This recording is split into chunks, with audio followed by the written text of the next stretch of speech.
Yo, what up, street togs, street vlogs, Zen gods, demigods, street demigods. Okay, so how to become insanely bold. So, ultra bold, insanely bold is the goal. Some pro tips, right? Go to the gym, wear the shorts, wear a crop top if you gotta wear a crop top, or just take a t-shirt, tie it in the back with a rubber band, just roll it up to show your little belly button. Wear super hype colors, like this is where Lululemon is so good. Is just get the stuff on clearance, right? Like it's so cheap. The materials are great and the colors are quite fun. So I have like these like faded Zap, like super highlight neon hype shorts that got on clearance. Even when I was in Phnom Penh, Cambodia, I got this like A6 running top, which is like this like high vis orange, which is quite cool. And then in the mail, I got this like cool pink clay, kind of like a Lululemon, like some sort of training top, got for clearance. It's like this like super hype magenta color. Wear hype colors, don't be boring. It's so funny, like yesterday I went to All You Can Eat Korean barbecue with Cindy. See a dude of a table full of dudes, OC. It's like everyone just like looks the same, just like big black hoodie, maybe wearing a beanie, maybe wearing a hat. And then you go to the gym, right? It's like everyone just like memes on memes of the same old thing, right? Like just look different. First and foremost, look different. Refuse to fall into these like trends. Once you start seeing that you start looking like other people or other people start looking like you gotta change up your style, right? Also, when it comes to interacting with people, approaching people, you find a interesting or a pretty person or a beautiful person you want to approach, just be insanely bold and just shoot the shit. Just say whatever's on your mind. And the goal isn't even to succeed or fail or to look cool or whatever. It's just kind of like to have fun and just kind of like just like what Cindy says, cool fucks with it, right? I think people are too caught up on this notion of looking cool or being cool and stuff like that. Actually, ironically, trying to be cool is just kind of a insecure way of people who is insecure trying to pretend like they're not insecure, and then everyone looking around and is like, I hope that nobody here knows I'm insecure. It's like this is where Kanye West's like, sophomore 3 years, I picked a career.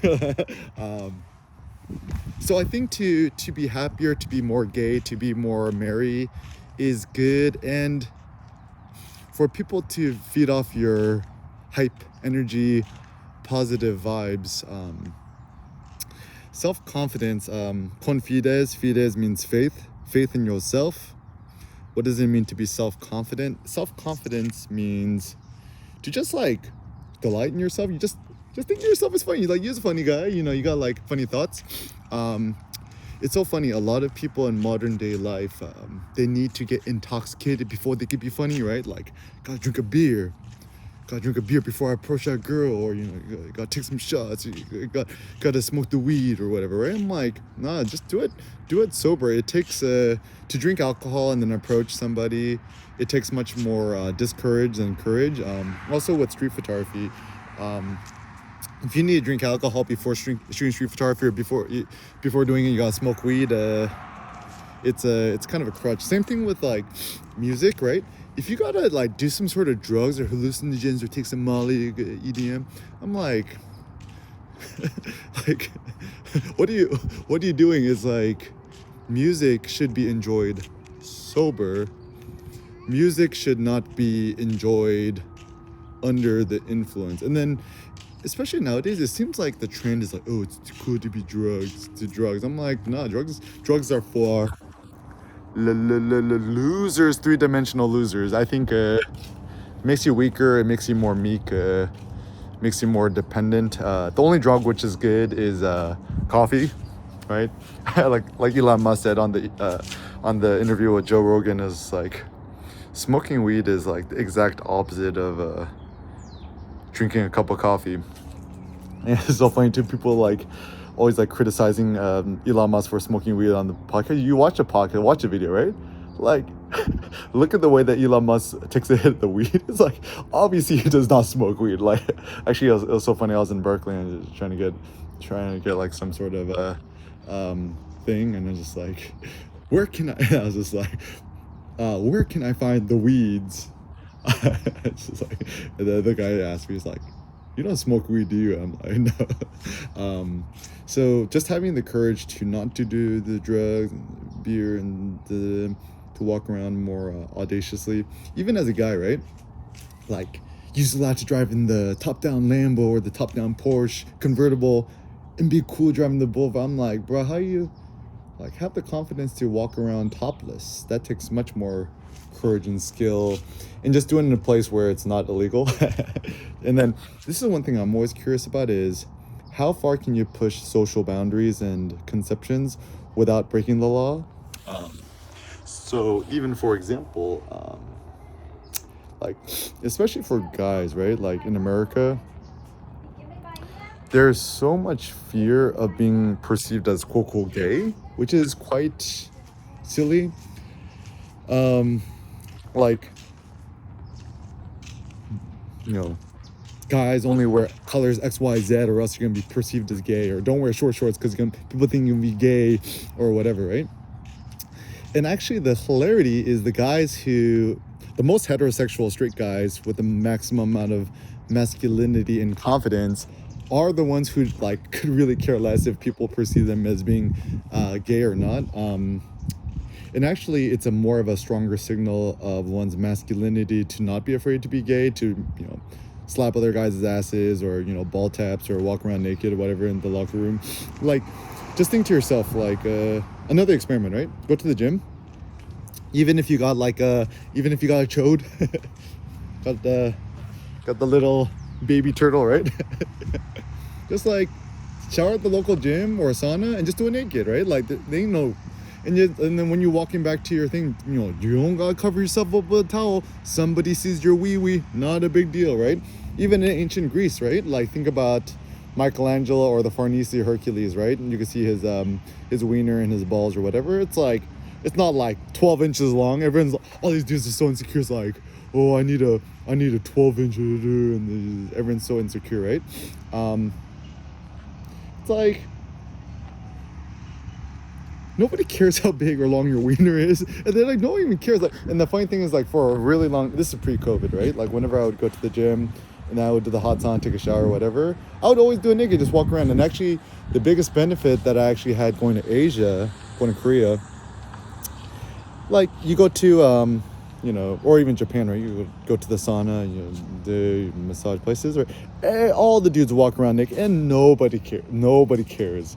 And so, like, and then I had that same, and I was like, wow, that's great. And then come back to America, I just continue the tradition. Like, the only one dude who's like under the age of like 65, walking around with his walking around proud, chest out, don't have to cover up his balls, right? So let other dudes see your wee-wee. It's not a big deal.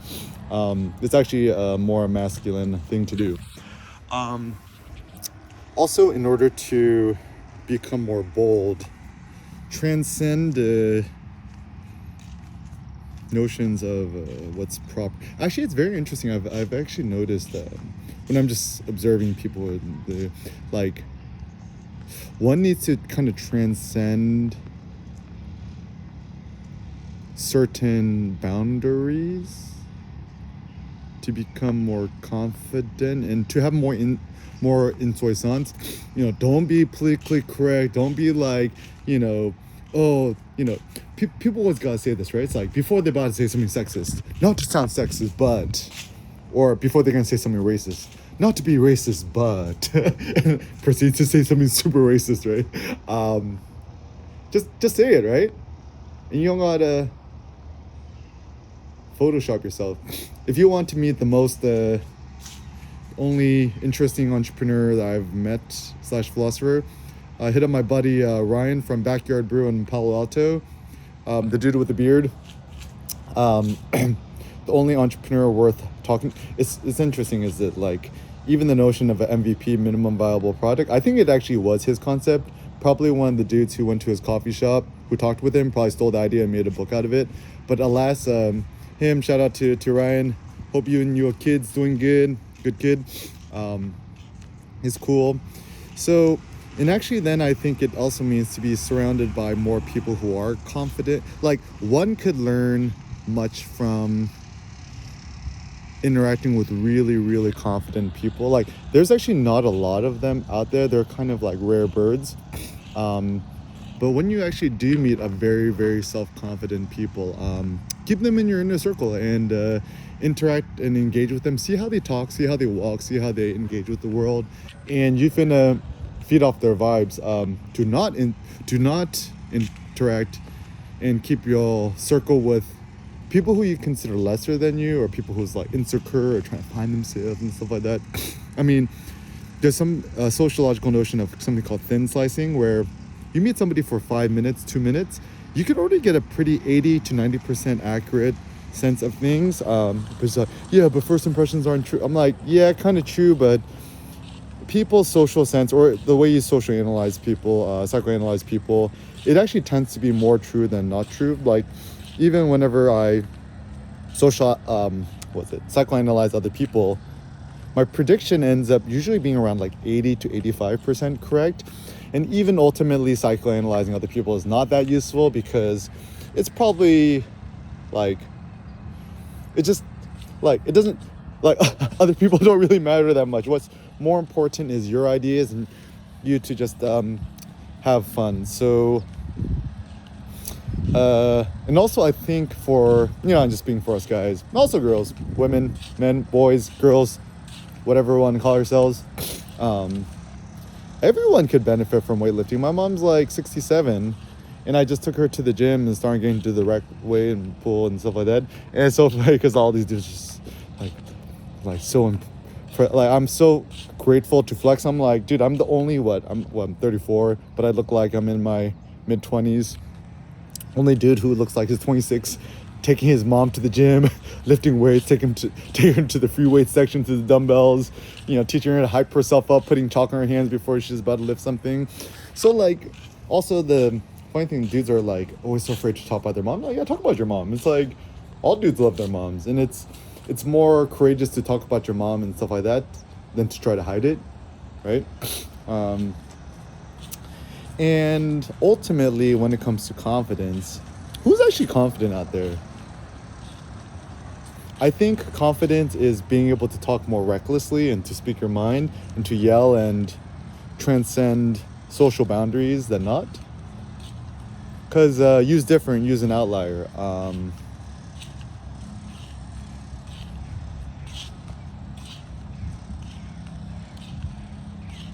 Yeah, stay very, very far away from any sort of quote, quote, woke ideology. Even I found that like typically any scholars, academics, intelligent folks, anyone with a PhD tend to be very myopic in their thinking and the talking and the walking and stuff.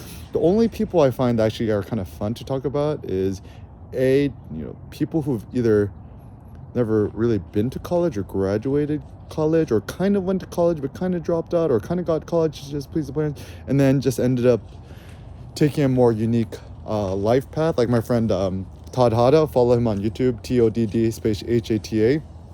The only real entrepreneur I know in the realm of photography. Simple studio lighting, search on Amazon. And just to kind of see how they interact and engage with the world and what they do and what they don't do. 99.99% of the people out there are just very, very uninteresting. Even as a pro tip too, these online dating websites, like I'm so grateful I met Cindy in college. Honestly, nowadays, I think the only real benefit to go to college is to just have fun, to have a vibrant social life and fun experience. B, maybe finding your future life partner. I met Cindy in college because if I was on an online dating something today, I would actually personally never do it. Like the problem is you almost find somebody who's too similar to you. So for example, these algorithms match you based on similar life interests, religion, blah, blah, blah, blah. But the downside of these kind of online dating stuff is that it kind of makes you find people who's kind of like you or compatible with you, but actually in fact, I don't think actually compatibility is actually the goal. It's kind of needs to be a little bit of like discompatibility or friction or differentness. Like even me and Cindy, we're like kind of polar opposites, but then you know the saying, the opposites attract. It's not necessarily the opposites attract, but couples who are more opposite tend to just be more interesting. There's more growth opportunities there. So I would actually say, if you're a guy, right, you want to find a, you know, pretty future wife or something, just sign up for Core Power, or go to the local yoga studio. That's where all the pretty girls are. The odds are very good. Don't try to pick up girls at the gym. Very poor odds. Not a good place there. Or like, you know, if you're religious, go to church, right? That's always a good place. Go to local clubs and stuff like that. But also, it's not seeking to find yourself in your life partner, but seeking to find yourself in yourself, right? And even if you're this guy is in the 30s, I'm starting to think more and more. It's like, I mean, okay, once again, this is just my opinion, but if you want to get married with somebody, I think it's a good idea to have a kid. Just have a kid, right? Not a big idea. And so even when you're trying to find your life partner, I actually had this thought ever since I was in college. Kind of like look for your future wife or your future husband or your future partner, or whatever you want to call them. And actually it's funny because like nowadays people always call the wife or husband a partner. I'm like, I actually don't like that because it's not precise enough. Because somebody could just be your boyfriend or girlfriend, you call them your partner. But once you actually marry somebody and they're your husband, your wife, it's actually a big deal. Like when people try to equivalize, oh, your relationship status as a boyfriend is equivalent to my relationship as a married man, a husband and wife. I'm like, no, that's not the same level. So I disdain the notion of calling somebody partner.